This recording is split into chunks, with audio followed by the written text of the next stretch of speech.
Welcome back, everybody. Stephen Shamus. Take a break with Stephen.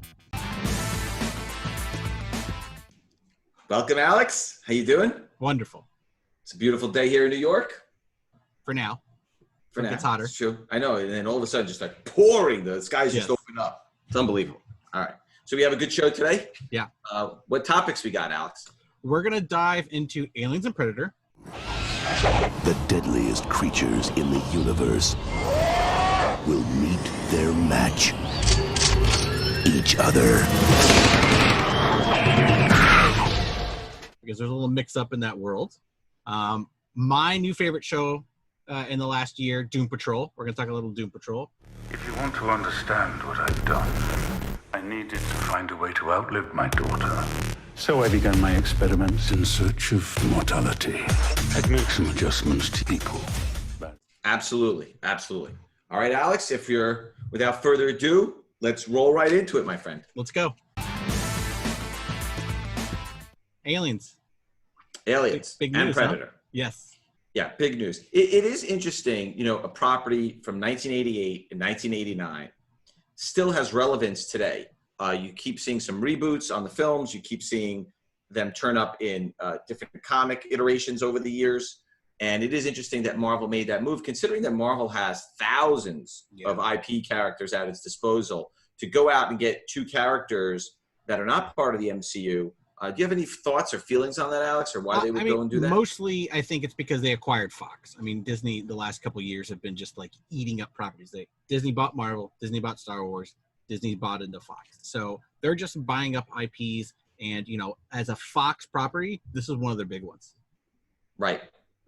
So it's interesting, you know, these books have been sort of, I don't want to say lingering around for 30 years. Mm-hmm. They've always sold for decent prices. Yeah. When Marvel announced that they were acquiring those, all of a sudden they just shot up like crazy. Yeah. The pop reports are not where you think they would be, but part of the reason is because these books are really, you know, they fall into this zone that I call where they're like $15, $20 books in near mint, in blue label 9.8s or yellow label 9.8s up until the announcement. You know, they sell for $80, $90, $100. And it's like, is it worth sending a book that's worth $10 or $15? You got to send it to CGC. You got to wait a couple of months. You got to pay for shipping back and forth. You got to hope you get a 9.8, because if you get a 9.6, forget it. The value is not even worth the grading. Yeah. And then you sell it, and you got to sell it online, and usually got to pay a commission to PayPal. You got to pay a commission to eBay. And by the time you're done moving back and forth, you're going to make $30. And it's like, I could just sell the book for $15. Like, why go through the hassle of the whole process? Yeah. And it really does. So what happens is that some of those pops remain artificially low. Not that the book is particularly hard to find in high grade. Not that the book has a short run, because those books were printed in very large quantities, larger than a lot of the print runs today. But it was never worth it to send in. And then the problem is they've been kicking around in those $2, $3, $5, 50% off, 75% off bins all these years. And then you're going to go try to find a book from 1988 or 1989 and then submit it and get a 9.8. And then all of a sudden now, those low pops all of a sudden are very daunting. It's like, wow, you know, how do I get a 9.8 on the 30-year-old book? Right? You're going to have to go to a Mile High or one of those My Comic shops to try to find a clean copy. The good thing is those books did not damage easily. And we'll talk about that in a second, although there is a printing flaw on a lot of the Predators that I've seen, but we'll get into that in a minute. Mm-hmm. So on Aliens, the Aliens' first appearance in the comic books was a Dark Horse comic, 1988. Again, it was not a low printed book. Right. But it's a very low pop book, because up until a few weeks ago, it really wasn't valuable. Right. It wasn't valuable enough. So there's only 37 blue label 9.8s, only 5 gold label 9.8s. And I have not seen any for sale at all, because again, the pop is so low. Now, can people go dig in their boxes and maybe send off to Mile High or My Comic Shop and try to roll the dice and get a 9.8? That's fine. 9.6s are selling for $250, and that's big. Wow. When you get a 9.6 that's selling for $250, you know, 9.8, if it comes up for sale, Alex, it's probably going to be $800 to $1,000, I would think. Yep. So that's something to look for. Also, what we're finding, and again, this is going to come up in another part of today's podcast, is the second and third prints are basically non-existent. Again, they had decent print run sizes. They were not short printed. Back then, Dark Horse really just noted it in the on the inner front cover when they have all the text on the inner, in the indicia, right? In the indicia. So there's nothing glaring on the cover that will tell you that it's a second print, but the second prints and the third prints are much, much, much rarer than the first prints. And there are 0 second print 9.8s. Wow. And there are only 1 9.8 third prints. So people are going to probably start to look for those. But again, those have probably been in dollar bins kicking around. They did have the black borders, so they do chip easily along the spines. So we'll see if any of those come out. I would think that even if somebody had a second or third print, it might be like the Superman book, where you're going to see a big premium because they just don't exist. Yeah. Right? Then the origin of Aliens was told in Dark Horse Presents number 24 from 1988. And that book has 65 blue label 9.8s and 7 gold label 9.8s. So 65, the pop is definitely a little bit up there. And that one sells for around $200. So they're out there, they're available. I always liked the Alien franchise. I was a big fan growing up. The films were great. The first 2 were unbelievable. It's one of those rare situations where the second film is considered, and I think so too personally, that the second film was better than the first one, right? It's hard to pull that off. Yeah. It's hard to pull it off. Did you watch that movie when you were a kid, Alex? Of course I did. Yes. How could you not? You know, how old were you? How old were you when that came out? Jeez, I don't want to talk about it. A lady never tells her age. Yeah, I mean the books themselves. I mean the Aliens books and the later the Predators books. Those covers are awesome. Those Aliens. I mean that's like it's Geiger-esque. I mean it's painted. I mean, and when you think about like franchises, we're spoiled. We've been reading Spider-Man comics and Batman comics for years, and now we get movies. Could you imagine if there was just 1 or 2 Batman movies and that's all you had? I mean, that's what kind of people like the fans of the Aliens and Predator franchise, they didn't have a lot. So these books did really well for Dark Horse for many years because that was the only way to get something out of these characters in this franchise that you love. Yeah, I mean, those movies were, Schwarzenegger, forget about it. Yeah. So now we're going to talk about Predator. 20th Century Fox presents Arnold Schwarzenegger. Predator. The hunt begins Friday, June 12th at theaters everywhere. All right, Alex. So talking about the Predator one, that's one of those covers that's really like emblazoned in your mind, that orangish red background. It's one of those covers that just really sticks in you. Yeah. Chris Warner did the cover. Yep. Great cover. That cover really does stand the test of time. You know, it's when you start to look at some of the 80s, it's like looking at yourself, like you have a picture of yourself from the 80s. You're like, oh my God, what was I wearing? Right.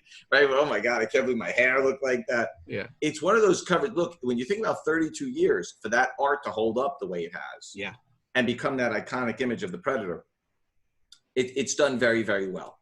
So that book, there are 165 9.8 blue labels. Mm-hmm. There are 15 9.8 gold labels. That book, a couple of weeks ago, was in the $100+ something range. Yeah. That book is over $500 now. Wow. And they consistently are selling, and they keep going up because even though the pop is 165, again, that's one of those books that even those books have turned over so much in the last 15, 20 years that it's like, if you bought it for $100 or you have one, why would you let it go right now, right? Because right now you're at the beginning of the cycle. Yeah. Right? You're at the beginning of the cycle. Like the book had to creep up to that level for them to start coming out, right? Because no one was going to get rid of them. The second print, just like the Aliens, it's only on the indicia, on the inside. And the second print is far, far rarer than the first print. Much, much rarer. It's much rarer in the print run, and it's much rarer in the pop reports. So right now, the second prints are around $300. There are 36 blue label 9.8s, 3 gold label 9.8s. Wow. And, but you can't find them. Yeah. Like, so if you find one, great. If you try to find one, again, also, if you're digging through boxes, it's going to be hard because you have to actually physically open the book and look at the indicia.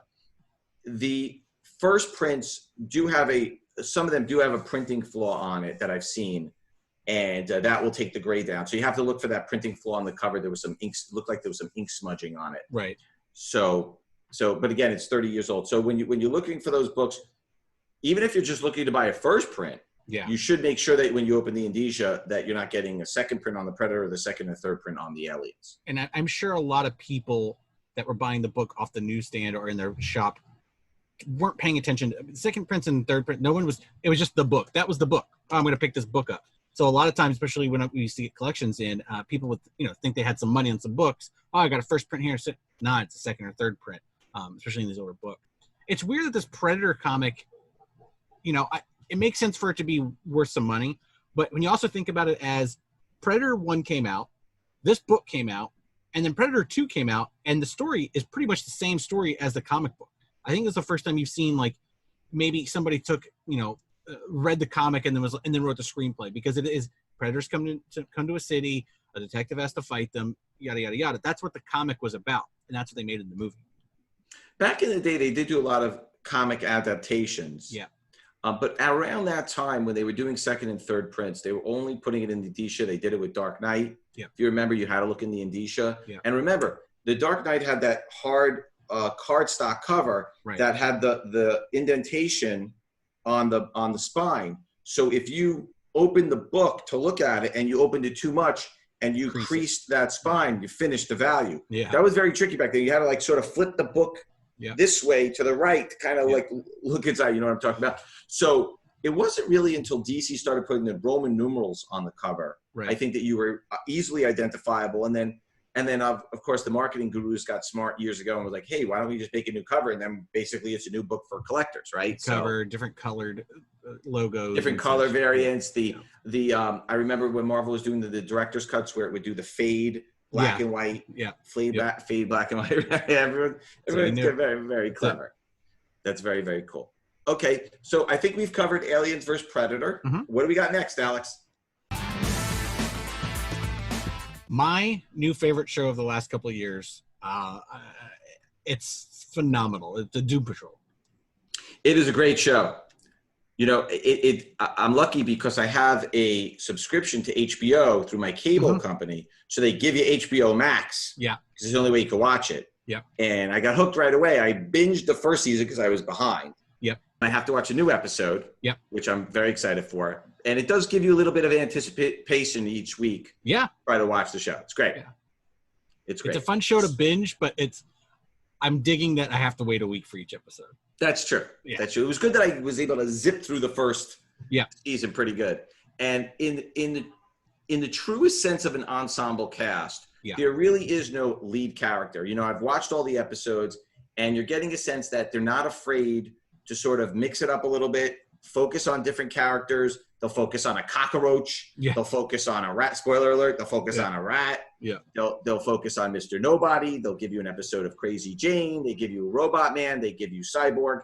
And they give you a large dose of all of them. Oh, even Flex Mentallo, they give him his own screen time. Yeah. Yeah. So they do a good job of mixing it up. And I find that by doing that, it's almost like not boring. It doesn't get boring. A lot of these shows, they focus on one character, and then you never really learn about the other characters. Or whoever the most famous actor is in the show, he gets all the good stuff. Right. And it's not like that in the show whatsoever.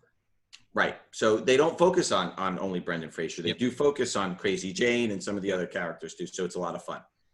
All right. So let's start out. 1963, My Greatest Adventure number 80. A non-superhero comic book. Non-superhero comic book, very, very low pop book, has the first appearance of a lot of the characters that you're seeing on the show. Now, it's not the iteration of a lot of the characters that you're seeing on the show, but it's still considered the first appearance, and you have to respect that. Obviously, people really are focused on the Grant Morrison run, which we'll get to in a few minutes. So back in 1963, there are 0 9.8 blue labels and 0 9.8 gold labels. So it's a very, very difficult book to find in high grade. That book was about to be canceled, and they were like, "We'll just throw some superheroes in it to hopefully get it back up." And that's why the Doom Patrol came in. Right. So there are 16 8.5s, and that's really the highest grade that you can get on that book. Pretty good. Those books in 8.5 sell for $2,000. So not like crazy expensive. You're not going to get a higher grade. Yeah. And listen, when you have a low pop book, you have books known in high grades. An 8.5 is technically a 9.8, right? Because that's the highest grade. That's the highest one you're going to get. And it's not like anyone's going to pull a copy out at this point to try to get, right? No. So that book has the first appearance of Elastigirl, Robot Man, and Negative Man Larry Trainor, as well as Niles Calder, played by Timothy Dalton on the show, who's great, by the way. Yeah. You don't really, it's funny, you haven't seen him really since James Bond, and it takes a minute, right? You're like, oh wait, that's James Bond. Right? It's pretty good. So that's really the first appearance of most of the characters in Doom Patrol. Then the next appearance is 1964, it's a year later. That's Doom Patrol number 86. That's Mr. Nobody as Eric Morden. That's really that's the last issue that you're really going to see of the Doom Patrol until the 70s, which we'll get to in a minute.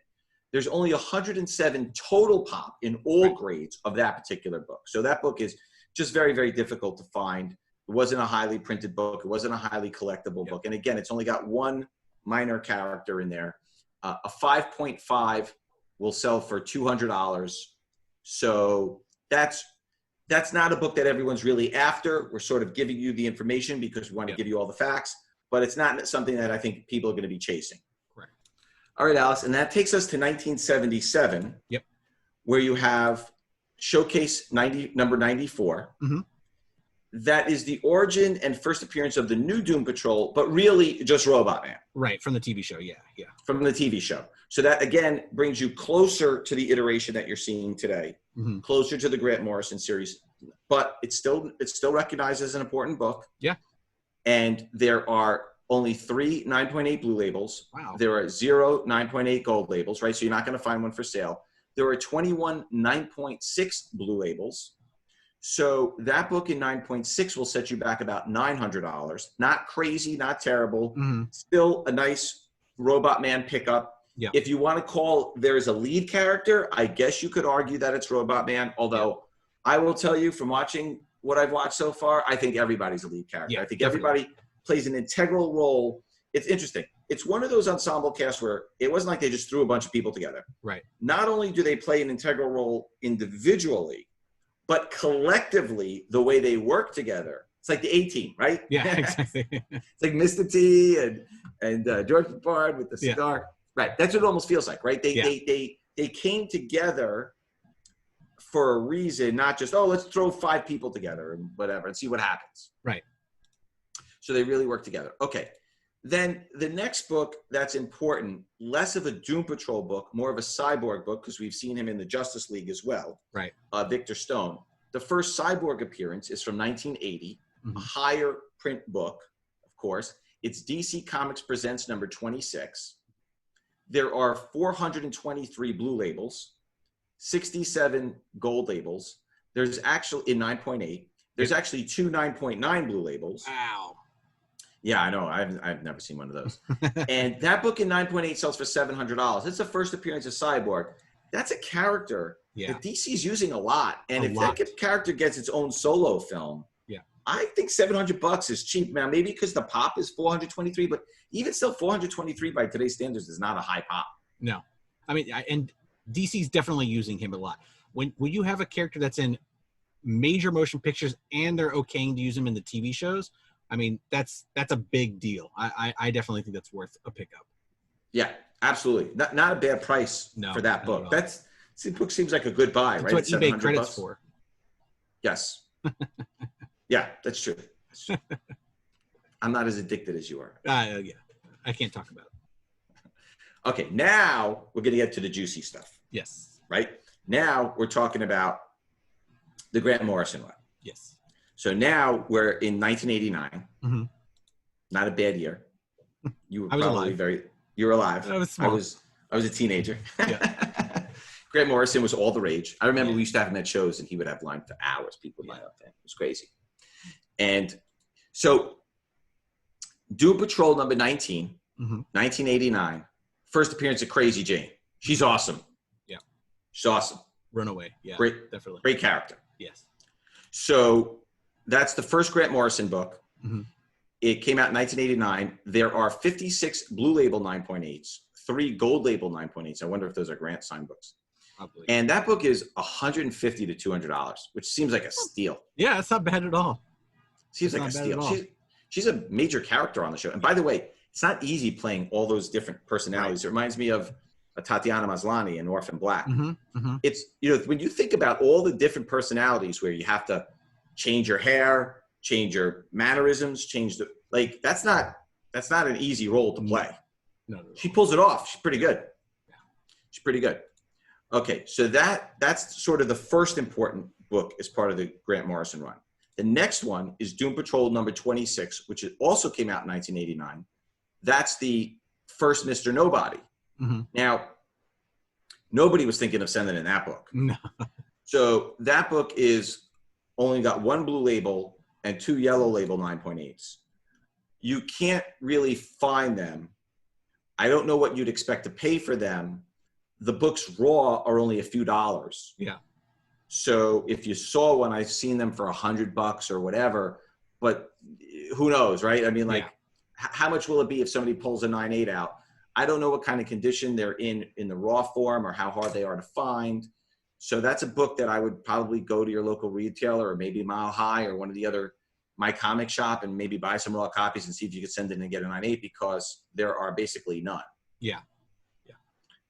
So now again, that book did have a decent print run because it was Grant Morrison, and back in 1989, Grant Morrison was all the rage. It wasn't like, who is this guy? He's an up and coming guy. Like, right. He was a big shot.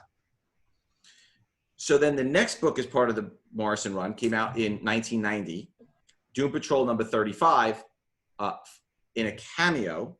We all know about cameos. We've done this many, many times. Is the first Flex Mentallo. There are 2 Blue Labels, 0 Gold Labels. So again, not a short printed book, but you do need to send them into CGC to see where they're going to end up because there's no pop out there for you to buy right now. So go out there, folks, and go dig in those boxes or go to your local comic shop or go to Midtown and try to find a copy. It's only going to be a few dollars. Yeah. See if you can find a 9.8 and send it in. And then you get to a more important one, which is Doom Patrol 36, which is the following issue where he's really on the cover. That's the main Flex Mentallo. And that's really the issue that everyone's going to want. Yeah. And that book came out in 1990, of course. First Flex Mentallo, Grant Morrison, 23 Blue Labels, 9.8s, 4 Gold Label 9.8s. I've seen them for $80 to $100. So again, I mean, that seems like a steal. He's a main character on the show. Yeah, and the fact that that character was in such litigation for a little while. There was a Flex Mentallo miniseries put out, and they couldn't reprint it because the Charles Atlas people, because Flex Mentallo's Charles Atlas from the old comic book ads, it's obvious. They were suing DC saying, "Oh, you can't use the likenesses, yada yada yada." It eventually got thrown out, and DC was able to use that character in TV show and subsequent printings. But I mean, for a while, I mean, that character DC couldn't do anything with it. Yeah, and I will tell you, the guy who plays Flex Mentallo, he really embodies the character. He looks like the guy in the comic book. Yeah. They really found a great actor. They get a guy that looks the part, is built like the part, and is a good actor. Let me tell you something. Yeah. That physique. Yeah. That physique is not easy to find. No.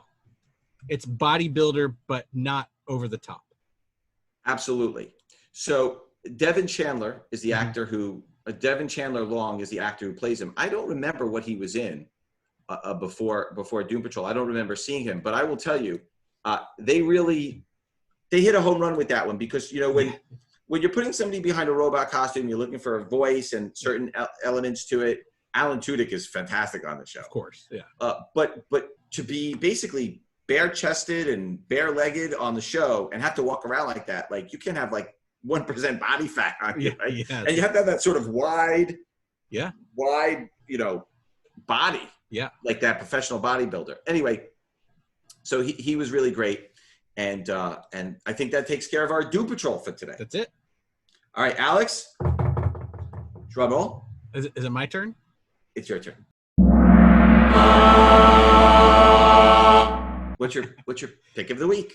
Alex's pick of the week. I'm a big toy fan, and we've talked about reprints and recalls, and Walmart did exclusive reissues of the Real Ghostbusters toys. The original, Real Ghostbusters cartoon series, the action figures on card are impossible to find. Those are worth a lot of money. I think you can get sets for like $1,200. They're not cheap. So Walmart exclusively with a deal. They reissued these toys. Now, first of all, they sold out immediately in store and online. So they're already impossible to find. And these are just reissues. There's also a recall on them. The tagline, "Who you gonna call?" they used on a bunch of the toys, and they found out they actually did not have the license to print that on the toys. So they had to recall a bunch of those toys. And some of them made it out in the wild. So those are obviously on the secondary market already going for high. These have only been out for less than a year. So the recalled ones are going for a little bit more money, and then just the reissues themselves, which look almost exactly like the original toys. So which ones do you have? Did you get the recall ones? I didn't get any of them. I did not act in time. The problem with living in Queens, New York, is the next Walmart's 100 miles away. It's not the easiest thing to get to. But my hope was at the next show I would just find a dealer who had them and pick them up. But unfortunately, we haven't had shows in a while, so I have to wait till next year for that. Yeah. I had those toys when I was a kid, but I played with them. I took them out. Of course. I have some loose ones, but finding them with the original card backs, it's extremely hard. Ghostbusters was the bomb. It's still a moneymaker. No matter what. Toys. Oh my God. I took everything out of it. I had Star Wars figures I took out of the package. Ghostbusters I took out of the package. Yeah. All that stuff. I wish I had that stuff. But who would know to keep it in the package? That's why they're worth money, because nobody has them. Like, no chance. Right. I remember the DC Superpowers figures. Oh, they're so good. Oh, my God. Who left those in the package? A few people. There's a few out there, but they're expensive. Let me tell you. Oh, my God. $400 those DC Superpowers, I love those. And then the Marvel Secret Wars. Yeah. Yep. Those were the big ones. Marvel Secret Wars and DC Superpowers. Yep. Those were awesome. Fantastic toys. Awesome. All right, great. All right, Alex, I think that is it for today. Okay. And so we will see you next week. That's it. Same bat time. Same bat channel. Thanks, everybody. Thanks, guys.